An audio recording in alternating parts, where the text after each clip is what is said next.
Bueno, para partir me gustaría saber si alguien tiene alguna pregunta o algún comentario a partir del ejercicio del lunes, el ejercicio que hicimos de manera inicial de aproximación en torno a la pregunta, diríamos, contingente, sobre el uso de la franja horaria que podrían eventualmente hacer los niños, niñas y los adolescentes. Una franja horaria que hoy día está pensada más para hacer deporte en el caso de los adultos, evadiendo, ¿cierto?, las condiciones del confinamiento. Y todavía no está, bueno, no se ha modificado eso, es una discusión que se planteó y por ahora se mantiene en las mismas condiciones la posibilidad, la no posibilidad de que los niños tengan una franja especial, y eventualmente solo podrían hacer uso de esa franja en la mañana. Discutimos sobre ese punto justamente tratando de vincularlo con lo que es la temática de la unidad, que es básicamente la comprensión acerca de la salud humana desde el punto de vista biológico, es decir, en su relación con el funcionamiento del organismo como una entidad compleja, integrada, ¿cierto?, por un conjunto de sistemas especializados en desarrollar ciertas funciones, pero no obstante su especialización, también caracterizado por una dinámica de interacción y de interdependencia. Y un poco yo creo eso es lo que apareció también en sus respuestas en el foro, en torno a qué impacto podría tener, tanto positivo como negativo en el sentido de exposición al riesgo, el uso de la franja horaria para salir del confinamiento en el caso de los niños, niñas y adolescentes. ¿Alguien tiene algún comentario, alguna pregunta sobre ese trabajo? ¿O alguna reflexión que quiera compartir a propósito de su experiencia, a lo mejor haciendo uso de esa franja, o tal vez no pudiendo hacer uso de ella?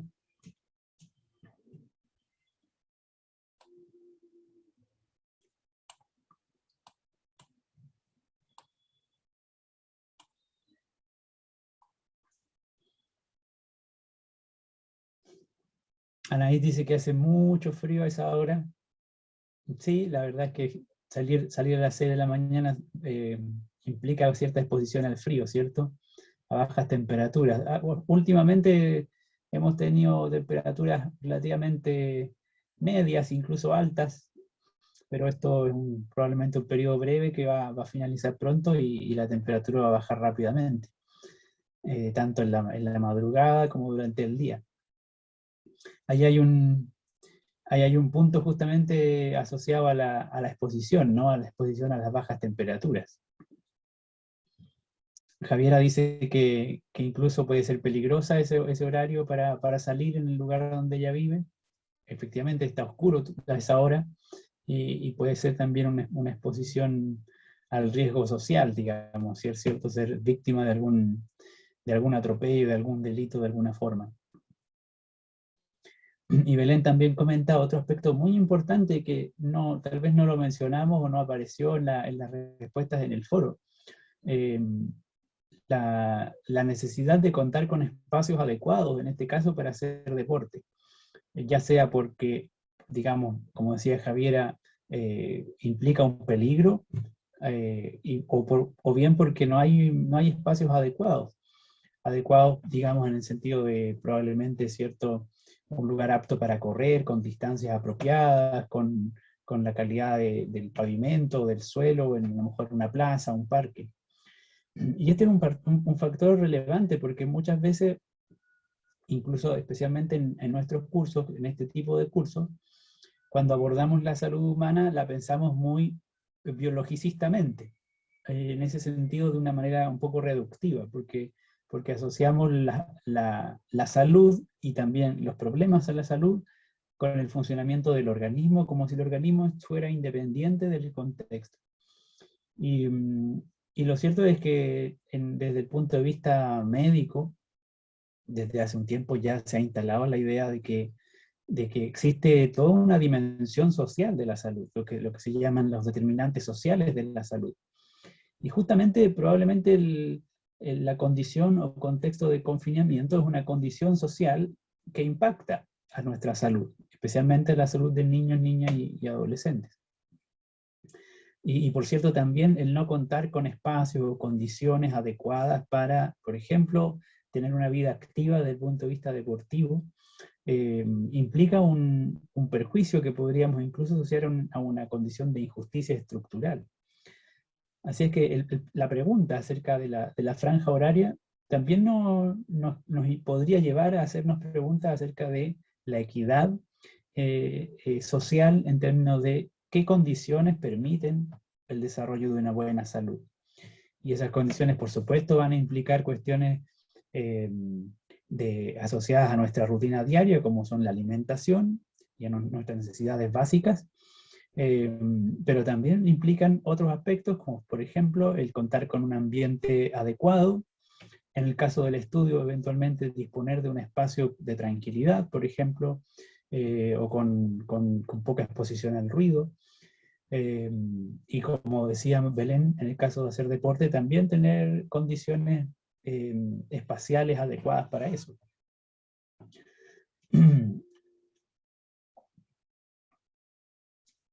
Yo creo que les alcancé a comentar en la clase anterior que pensando en la implementación de esta unidad o de las temáticas asociadas a esta unidad en educación básica, creo que es importante tener presente la perspectiva de la salud en todo momento, para que no tendamos a sesgar nuestra enseñanza a simplemente una descripción, podríamos decir, estructural, biológica o funcional, que sea independiente justamente de la experiencia que nuestros estudiantes tienen o están teniendo en el ambiente en el cual se desenvuelven. Pensar siempre la comprensión y la enseñanza, por supuesto, del funcionamiento del cuerpo humano desde el punto de vista de la salud, me parece algo muy necesario. ¿Alguien quisiera agregar algo a propósito de estos comentarios y opiniones que ustedes están señalando?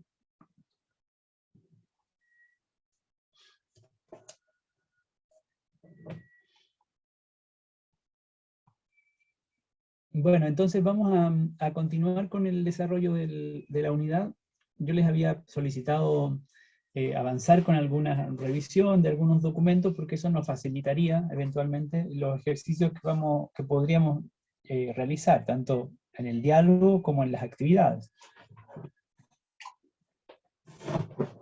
Y vamos a de alguna manera ir recogiendo algunos de esos elementos, pero hoy día especialmente nos vamos a abocar a una temática con la cual vamos a partir haciendo uso de las diapositivas asociadas a los niveles de organización biológica.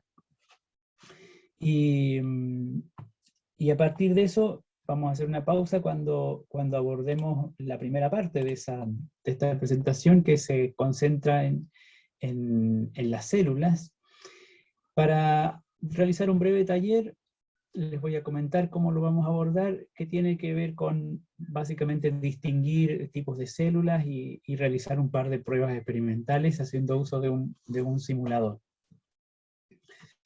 Junto con mostrarles ese recurso, les voy a pedir que nos organicemos para que en las clases que vienen algunos de ustedes puedan aportar compartiendo una presentación de algunos recursos que están en el aula virtual y que también se los quiero mostrar, para que podamos tratar de construir en conjunto el desarrollo de las temáticas. Si bien en principio es un ejercicio que les propongo realizar digamos voluntariamente, que algunas de ustedes se puedan inscribir voluntariamente para aportar en algún tema, yo les voy a pedir que nos organicemos en grupo para que a nivel de grupo se proponga, se plantee, se definan, digamos, encargadas o presentadoras de los recursos que yo les voy a indicar luego. Así que partamos por los niveles de organización biológica. Esta aproximación es bastante tradicional en relación al conocimiento del cuerpo humano como como un organismo, ¿cierto? Como un ente complejo, un organismo biológico complejo. Y por supuesto es una premisa o un conocimiento necesario, previo necesario para luego profundizar en las distintas estructuras y funciones del cuerpo humano. Nosotros de alguna manera ya comentamos a la luz de la teoría celular la idea de que la célula, ¿cierto?, es la estructura biológica más elemental. Funcionalmente y estructuralmente es lo que es a partir de la cual se conforman los seres vivos en general. Y cuando hablamos de niveles de organización, lo que planteamos es la idea de avanzar en niveles de complejidad. Entonces vamos desde el nivel más elemental o más básico, que es la célula, hasta el nivel más complejo. Y en este caso aparece el organismo como el horizonte, como el otro extremo del camino que se va a recorrer. Sin embargo, también a la luz de la teoría celular, dijimos en su momento que la célula también es un organismo. Y eso es importante tenerlo presente, porque cuando usamos esta palabra, la palabra organismo, podríamos distinguir dos acepciones. Por una parte, el organismo funciona o es una especie de sinónimo para ser vivo. El organismo como un ente autónomo que realiza los procesos basales de un organismo, de un ser vivo, perdón. Y en ese sentido, de acuerdo con la teoría celular, la célula, aún siendo la unidad básica, fundamental y más simple posible, es también un organismo. Pero, bueno, y por esa razón, por ejemplo, encontramos en la naturaleza seres vivos que son unicelulares, que están compuestos por una única célula.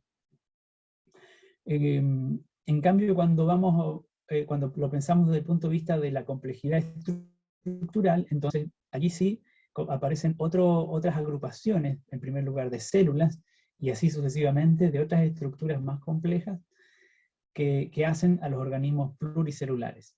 Y entonces el nivel más complejo de organización en este nivel, en el nivel de los seres pluricelulares, es lo que denominamos organismo, para referirnos justamente a este conjunto integrado de estructuras más simples que se organizan o que se interrelacionan para desempeñar distintas funciones y mantener el equilibrio y la estructura del individuo pluricelular. Dicho eso, entonces, vale la pena mirar dónde podemos ubicar estos niveles de organización o esta escala de niveles de organización biológicos en un espectro más amplio, desde un nivel de organización de la materia que es mucho más elemental, mucho más básico o fundamental que la célula, y hasta un nivel mucho más amplio y también probablemente más complejo en algunos sentidos que el nivel de los organismos. En esta diapositiva justamente vemos una escala de niveles de organización que parte desde el nivel más fundamental de organización de la materia, que es la de los átomos, o el nivel atómico. De acuerdo con la teoría atómica de la materia, las sustancias, los materiales en general, están conformados por átomos.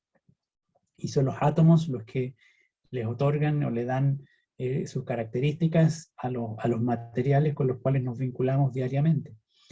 Así es que en general todo tipo de materia está compuesta de átomos, sea materia inerte o sea materia viva. Por supuesto, en nuestra vida cotidiana nos relacionamos con átomos, pero de un modo mucho más extendido, en general nos relacionamos con un siguiente nivel de organización, que es las agrupaciones de átomos, porque muchos de los materiales con los cuales nos relacionamos están conformados por lo que llamamos moléculas, que son justamente átomos enlazados de distintas formas.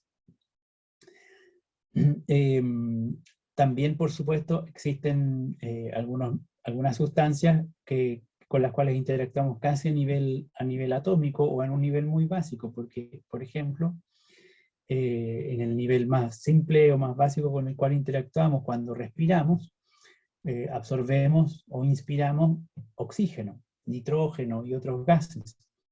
Y ese oxígeno que respiramos, por supuesto, está conformado por átomos de oxígeno. Sin embargo, cuando analizamos los componentes del aire, en el aire no encontramos átomos individuales de oxígeno en general. El oxígeno no anda disperso en forma de átomos separados, sino que aparece en forma molecular.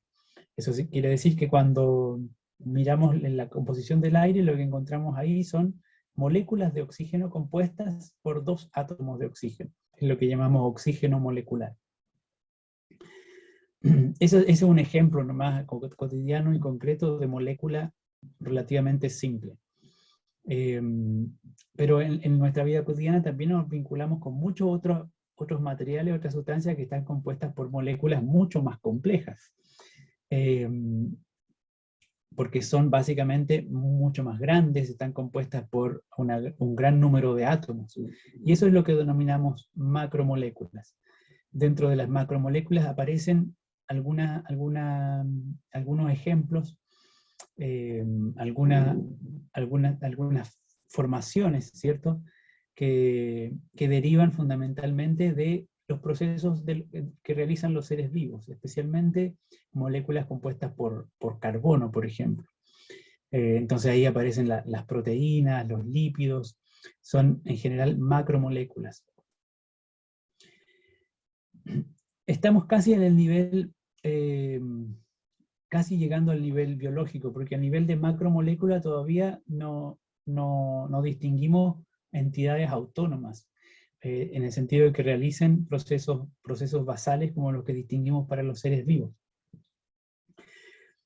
Sin embargo, aquí sí podemos hacer un vínculo con las células porque estas macromoléculas están en general muy relacionadas con los procesos biológicos porque son producidas por las células de distintos organismos, se encuentran, se forman y en conjunto de alguna manera constituyen una parte estructural de la célula, que es el citoplasma.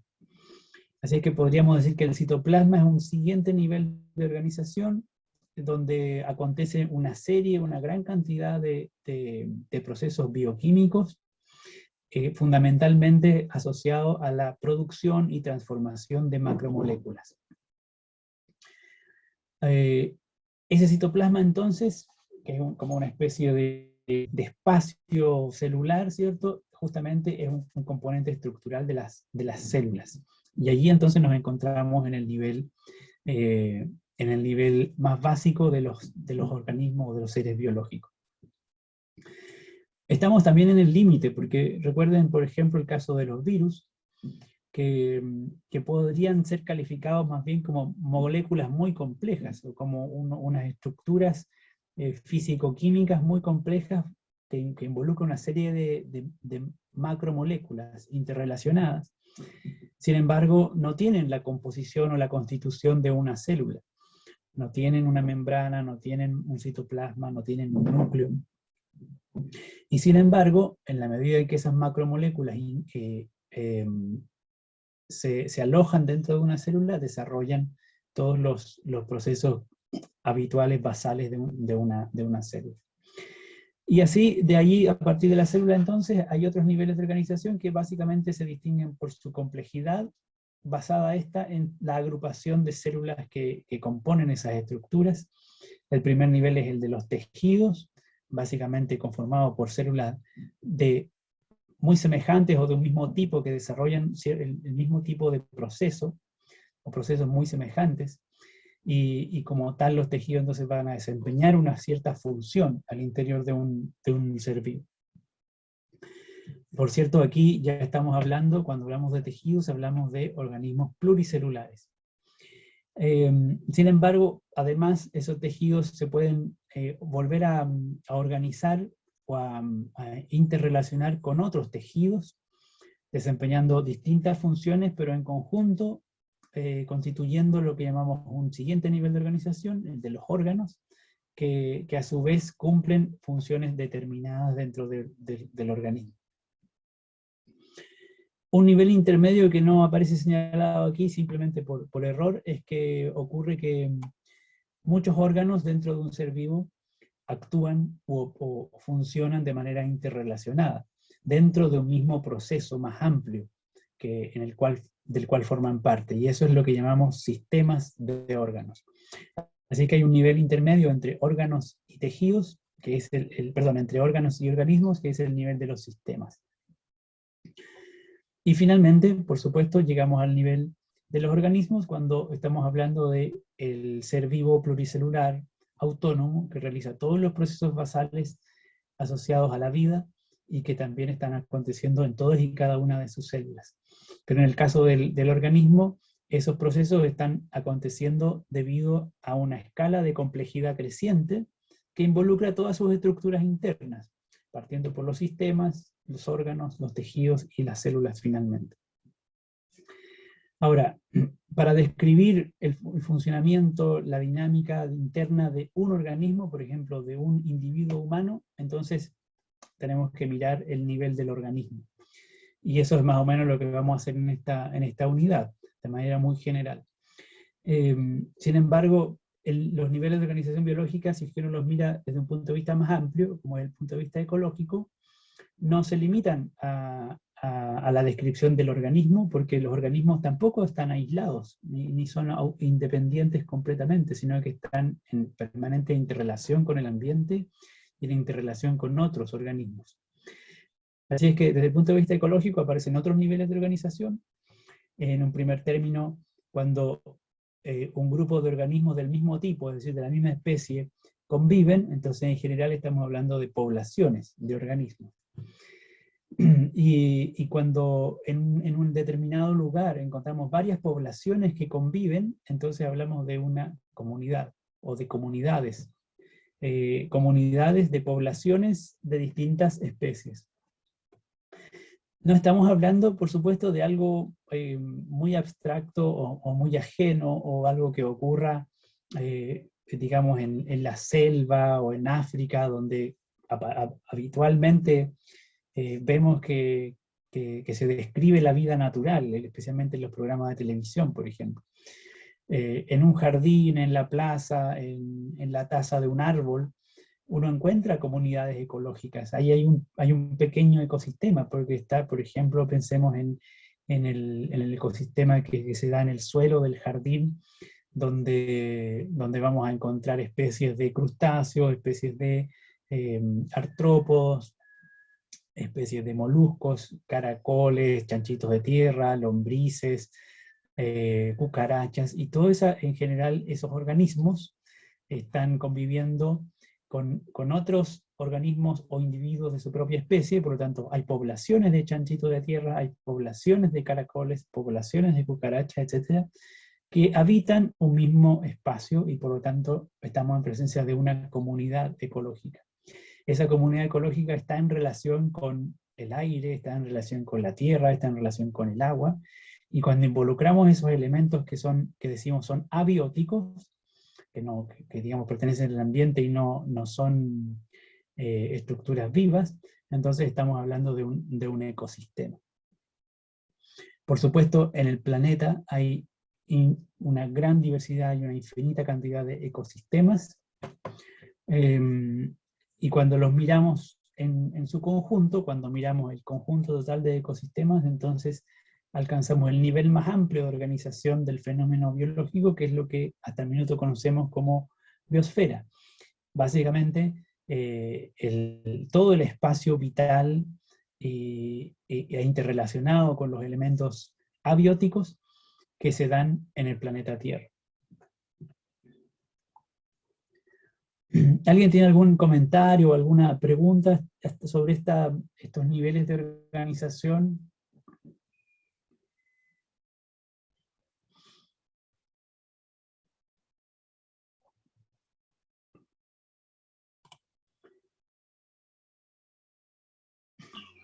No, profe.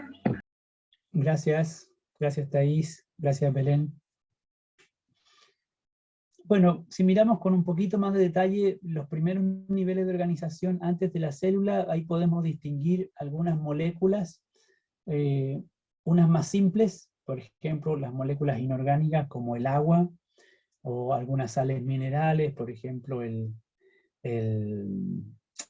sodio, el cloruro de sodio, que son necesarios para los procesos vitales de los organismos, y que son, por supuesto, agrupaciones de átomos. En el caso más paradigmático podemos tomar el ejemplo del agua, porque se trata de una molécula relativamente simple, ¿cierto?, compuesta por átomos de hidrógeno y de oxígeno. Estas moléculas inorgánicas son parte de los procesos vitales, y en ese sentido sientan las bases para los fenómenos vivos. Por eso se dice son las bases químicas de la vida.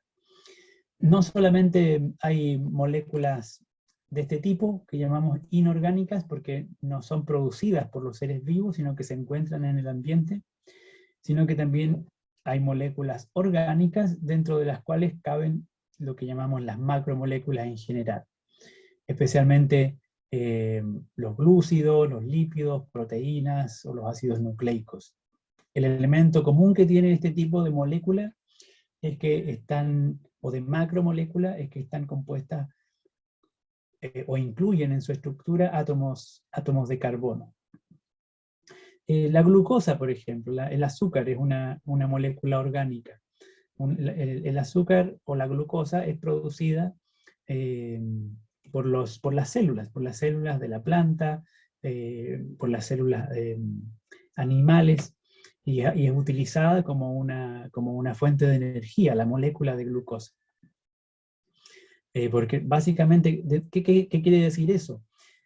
Cuando tenemos una molécula como el ejemplo que tenemos aquí, que es un modelo genérico de lo que podría ser una molécula orgánica, que en general tiene átomos de carbono, que son estas esferas grises, tiene átomos de hidrógeno, como los que vemos con la letra H, átomos de oxígeno, átomos de nitrógeno. Esto es una estructura básica de un aminoácido. La gracia de este tipo de estructura básica es que tiene mucha plasticidad estructural, porque puede unirse con otras cadenas muy semejantes y entonces formar moléculas muy grandes. Las proteínas justamente están constituidas por este tipo de estructura.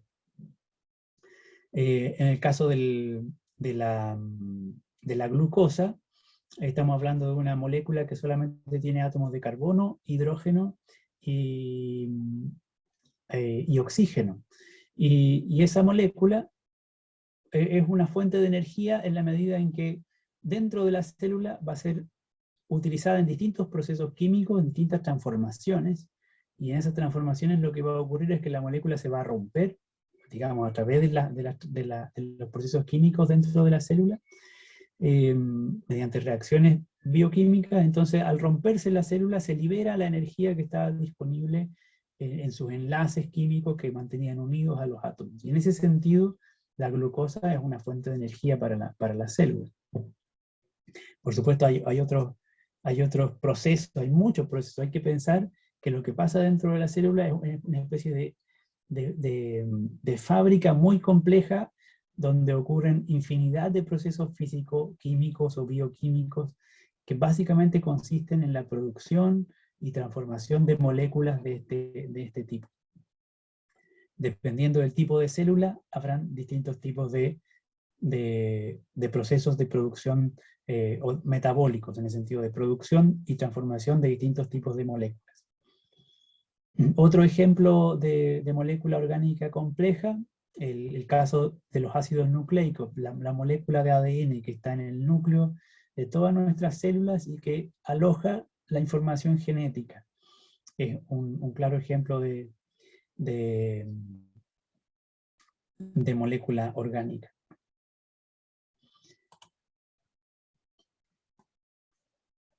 Como les decía, entonces, estas moléculas inorgánicas y orgánicas que son parte o funcionan a nivel basal en los procesos básicos que se desarrollan al interior de la célula, es lo que llamamos biomoléculas.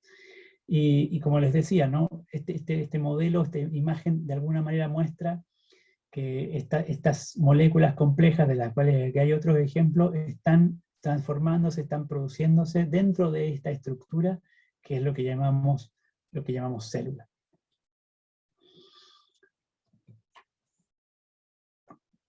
Cuando hablamos de célula y recordamos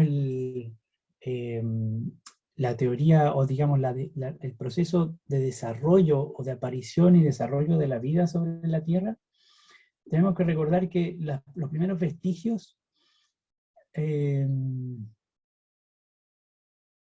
perdón, María tiene una pregunta. Cuando se refiere adentro es, claro, digamos, como les decía, para usar la metáfora de la maquinaria o de la máquina, vamos en breve a ver otros modelos de la célula que son más claros, pero dentro de esta estructura, que es lo que estamos llamando célula, la unidad básica y funcional de la vida, hay un conjunto de componentes y de subestructuras más pequeñas, lo que llamamos habitualmente organelos. Esas estructuras desarrollan ciertas funciones dentro de la célula, funciones más o menos especializadas. Y esa especialización quiere decir que están de alguna manera condicionadas o determinadas para realizar ciertos procesos químicos, ciertos procesos de transformación química. Por ejemplo, en el caso de la fotosíntesis ocurre en las células vegetales, no ocurre en las células animales. Vamos a ver luego esa distinción. Y dentro de la célula vegetal hay una estructura especializada, un organelo especializado, que se llama cloroplasto, que es donde ocurre la transformación del agua y del dióxido de carbono, o se inicia la transformación del agua y del dióxido de carbono y de la luz en glucosa y en oxígeno. Entonces la fotosíntesis no ocurre en cualquier parte en la célula, ocurre específicamente en el cloroplasto, que es un organelo pequeño que está dentro de la célula. Entonces hay estructuras muy específicas, muy especializadas, que desempeñan estas funciones, y estas funciones son básicamente procesos bioquímicos, o reacciones químicas muy específicas. En términos generales son procesos metabólicos, es decir, transformación de sustancias químicas en otras que van a desempeñar ciertas funciones dentro de la célula. En general, vamos a hablar de, por ejemplo, nutrición. La célula va a utilizar algunas moléculas para obtener energía, y va a también desechar elementos que no les sirven. Y entonces hablamos de moléculas de desecho, o sustancias de desecho producidas por la célula, producidas por estructuras dentro de la célula. Les estaba comentando que tenemos que distinguir dos tipos de célula. Evolutivamente hablando, aparece primero una célula más simple, desde el punto de vista de su estructura, que es lo que llamamos la célula procariota, básicamente caracterizada porque no tiene una estructura interna diferenciada donde se encuentre su material genético. No hay lo que llamamos un núcleo celular. Hay una membrana, y dentro de la membrana esta especie de sustancia compleja integrada por distintos elementos moleculares o macromoleculares que llamamos citoplasma. Dentro del citoplasma hay proteínas, está el ADN, etc.